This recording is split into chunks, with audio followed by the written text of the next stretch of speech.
You are listening to the Danger Tapes podcast with your host, Devin Ramos. What's up, everybody? Welcome to the Danger Tapes podcast. My name is Devin Ramos, and let's just jump right into this podcast. This week, I have a few things I want to talk about this week. Mainly, I want to talk a little bit about Straight Outta Compton and Compton, the album that Dr. Dre dropped. Maybe a few other movies that I've seen and whatnot, but last week, if you remember, I was actually talking about my trip to Seattle, and compared to Seattle, Southern California is just burning the fuck up. If you've listened to any of the past episodes of the podcast, I'm just a major opponent of the heat. I can't stand it. I'm not a big fan of the sun. If you ever want to go to the beach with me, you really have to catch me on a really good day or a really good week. Right now I'm in the mood to go to the beach, but I'm also in the mood to just go swimming at any swimming pool. So beach or no beach, I'm going to get in the water anyways. But compared to Seattle, man, this weather is just something else. I do have to say, though, despite the heat wave that Southern California is going through right now, that I'm generally okay with it. I've stepped outside a few times and have thought, it doesn't really quite feel like 102 degrees right now.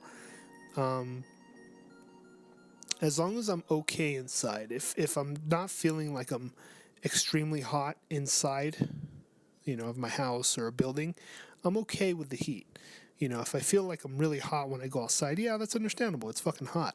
How else is it supposed to feel? The sun's beating down on this desert all day long. How else am I supposed to feel? I get it. But if I go inside and it's really just muggy and hot and you can really just cut through the air, it's not pleasant. So I am glad that outside it's not too bad. It's to me it's tolerable. But also I've been in a really good place lately. Past couple years I've been sort of in a funk. But this summer's been going really well. And mood-wise, I feel like I'm in a really good place right now. A really good place. And it's a little scary because I don't know if it's going to go away anytime soon. But I feel like not a lot of things are bothering me right now. And if something does bother me, it's not a big factor to my mood. I'm really able to brush it off really, really easily. And I'm loving it. I really am. Last year was just atrocious, and to me it felt like a real struggle just getting up out of bed and going about my daily life and getting into the whole rigmarole of things. And this year has been none of that. I've been trying to take the podcast a little bit more seriously, like I said, a couple times throughout the last few weeks. Right now I'm really pushing the YouTube thing. You can't listen to this on there, but I just feel good about things right now. I feel really good about things outside of the podcast too, which to me is really important because for the past few years I've been so focused on the podcast as well as other things, but I think I haven't really been focused on myself. And I'm really focusing on doing the things that I want to do. And it kind of started last November, with me traveling, but I can't really say that my mood was 100% when I went out last November to Seattle. But now that I'm getting into the habit of really focusing on what I want to do and what's going to make me happy, it's actually making me happy, and I'm really, really pleased to say that. Not to be braggadocious about it, because I just feel really good about it. But moving on, don't want to give you a whole autobiography here.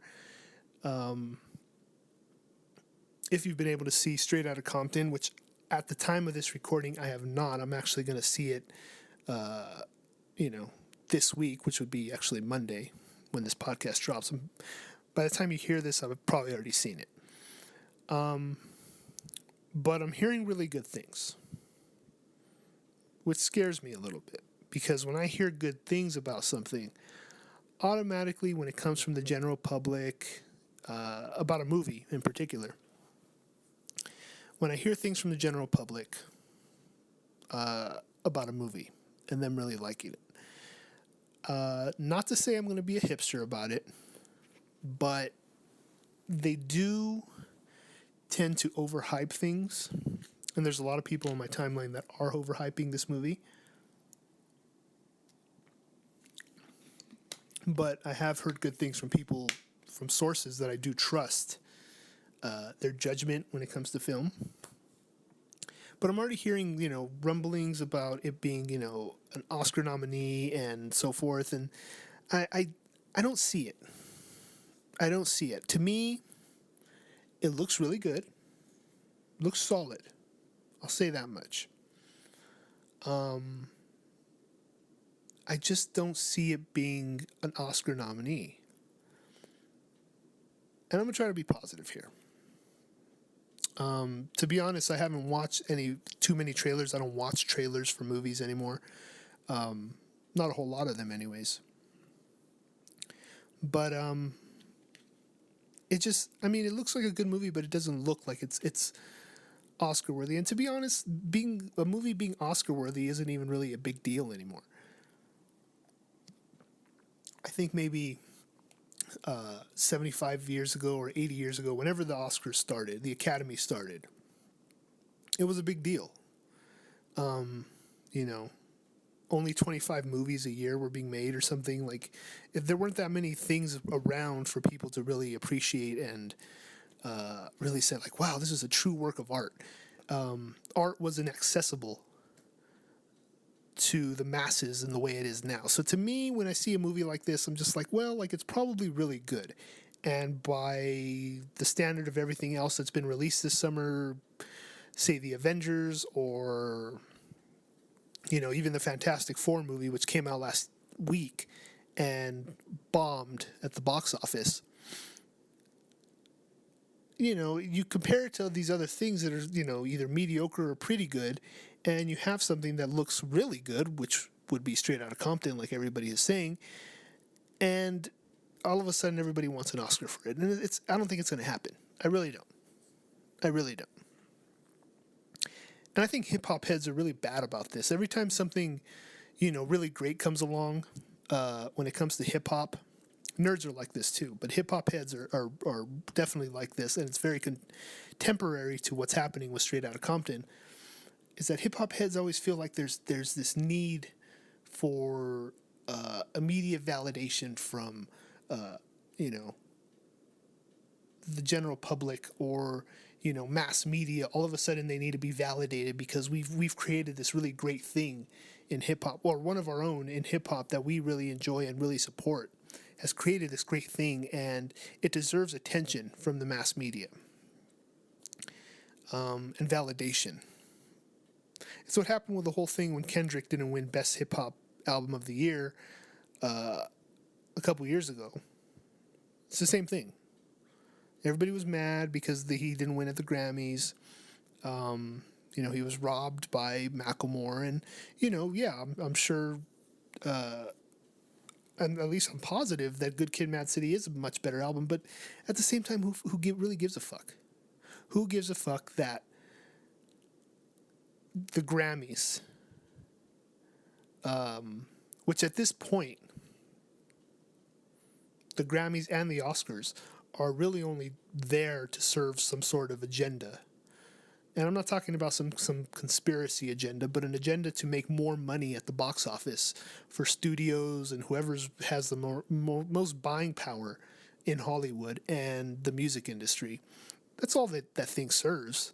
It's so they could slap a sticker on an album, and so they could slap a sticker on a DVD that says this is an Oscar-nominated movie. This is a movie that has won an Academy Award for Best Picture, Best Actor, and so forth.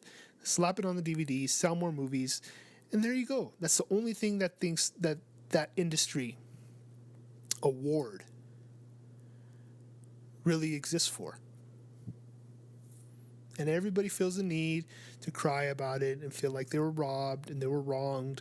When in reality, the person that made the movie or the person that made the album has already made millions, or at least $100,000. Much more money than I'm going to make in the next 5 years. And yet we're crying about it. So I'm going to see Straight Outta Compton tomorrow, and I'll probably talk about it next week. But one thing that actually I am really excited for outside of Straight Outta Compton, because I am, despite my little rant there, I am pretty excited for Straight Outta Compton. It looks good. It does. And I don't know what else to say aside from that. But what I am really excited for is Dr. Dre's album, which I'm holding off on listening to at the moment. Because it was released on Apple Music, which I am currently not subscribed to. I'm actually subscribed to Spotify, which I really enjoy. I didn't feel the need to jump over to Apple Music, even though I do like Apple products. The last few Apple products have been sort of hit and miss for me, which would be, the Apple Watch and Apple Music. But I said this on Twitter, I trust Apple Music a lot more than I trust Tidal. I actually had the Tidal free subscription, and I used it maybe for an hour. It was like a really, really subpar Spotify. Wasn't that good. Apple Music people seem genuinely impressed by, and they really seem to like it. And with releases like Straight Outta Compton, or not Straight Outta Compton, but Compton, the album from Dre, or Dr. Dre, I feel like it's justifiable. It's a justifiable subscription. Like I said, just personally, I don't feel like making the jump to it. Compton, though. So I'm holding off on listening to it for that because I don't have Apple Music or a free subscription or whatever. I'm going to end up buying the CD for it just because Dr. Dre's production is technically so good that I feel like you need the actual sound file for it. This is me being an audiophile here. You need the actual sound file for Dr. Dre's albums. And it's okay if you listen to it on Apple Music, but the trend that I've been going in listening to music, I feel like in listening to an album like Compton, in which I will probably be listening to it for the sheer fact of me experiencing the production value on there. I need the CD for it. I got to be a hipster there. I'm hearing mixed things, though. There's a lot of people that really like it, and there's a few people in there peppered that don't like it. And that's okay. That's a good thing. I trust that. I trust that I'll actually really like it. I think the genius of Dr. Dre, business-wise, was Scrapping Detox. I mean, Scrapping Detox was the best movie he could have made, and being open about it. And I think he's done a few interviews. I know he did an interview with Esquire last year, in which he said something really ridiculous, but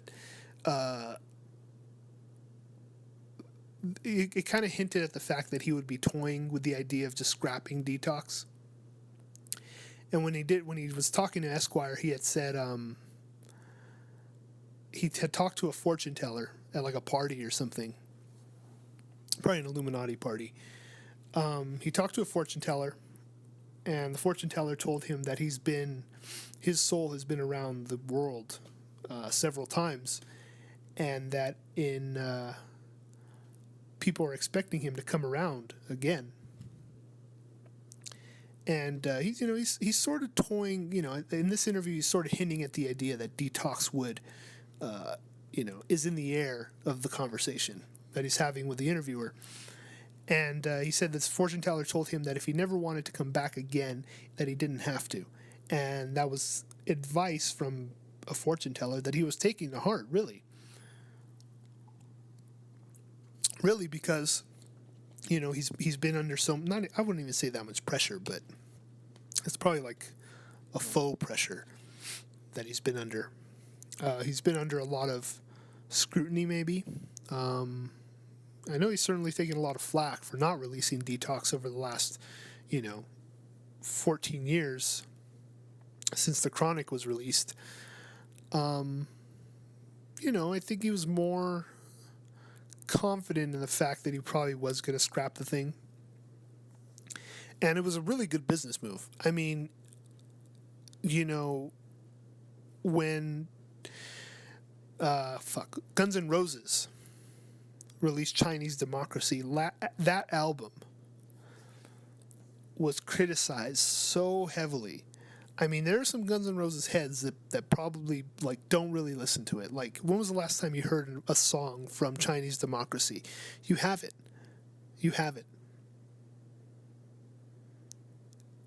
And I actually said on Twitter before that I think it would be really fun to go back and go watch Guns N' Roses live, go see them in concert. I think that would be a really fun fucking concert to go to. When they were in their heyday, of course. But it was a good business move for Dr. Dre to scrap that thing and literally come out with another album completely by surprise. I mean, this is it was the same move that Beyonce did. It was the same pretty much the same thing that made Jay-Z so much money overnight with Magna Carta Holy Grail, because basically data mining everybody else's information and giving them a free album. It was a good move for Dr. Dre. He couldn't have done a better move. I mean, he's already a billionaire because of the Beats headphones. It was perfect. The whole Apple family being Beats headphones, Compton, and listening to it on Apple Music. You can't get any better than that. You can't. And like I said, I'm excited to hear the album because I love the Chronic 2001 so much. I actually just bought the Chronic several months ago, so I listened to that off and on too. That's, to me, that's me experiencing Dre, at his finest, or even as he was starting to come into to being the Dr. Dre that we know him now. So yeah, I think that it's going to be a really good album. I can't say that I'm really expecting a whole lot of, not expecting, but anticipating many more albums. This week, though, I am going to be at FYF, and I'm going to try to do a podcast while I'm out there. I do got to buy a micro SD card for my my Zoom recorder, but it's going to be fun. It's my first time at FYF. Last year, I was able to go to Coachella, and that was really, really nice. I wanted to do another festival, but not on such a grand scale of Coachella. And I think that FYF might be the perfect size, and in Los Angeles. So it's going to be cool to kind of go and maybe explore in the morning. I'm being a little ambitious there. I'm not sure how this whole FYF thing is going to work out. I do have a hotel in the city, which is really, really cool. I mean, the idea of having a hotel in the city, not so much the hotel. I haven't even been to the hotel yet. But I'm excited. I'm really excited. So I'm going to try to do a podcast out there. I'm going to be eating a lot, so I got to wake up in the morning after I edit this podcast and go to the gym. I got to hit the gym from now till Friday because I'm going to eat so much while I'm out in LA. There's two things I love to do. Well, let's see. There's three things I love to do out in LA. And these are no particular order. I love to go to Dodger games. Love to go to Amoeba. And I love to eat. Those are the three things I really, really enjoy about going to LA. So I'm really excited because I'm going to be able to do at least 2 out of 3 of those things. And hopefully I get to do a podcast about it. So I'm going to end the podcast here. Again, please subscribe to us on YouTube. As more podcasts roll in from the other people on the network, I'll be placing the episodes on the YouTube for the Danger Tapes. I'm thinking of other things I could be doing with that YouTube that a lot of other people aren't. I don't really like whoring myself out in the way that other people whore themselves out. I like making different things. So right now I have a couple of videos of my current setup of my record player. Excuse me. Of my record player, and an unboxing, a really obscure unboxing video. But as far as podcasts go, I do really want to get into the habit of uploading them on there more. I think people are really enjoying it on there. And the latest episode is always on SoundCloud if you're into that sort of thing too. I feel like they've sort of betrayed me a little bit, but yeah. So subscribe anywhere you're listening to us on. iTunes is always good as well. Thank you guys for listening to this podcast. I will catch you guys next week, hopefully from FYF. And thanks for listening. Peace.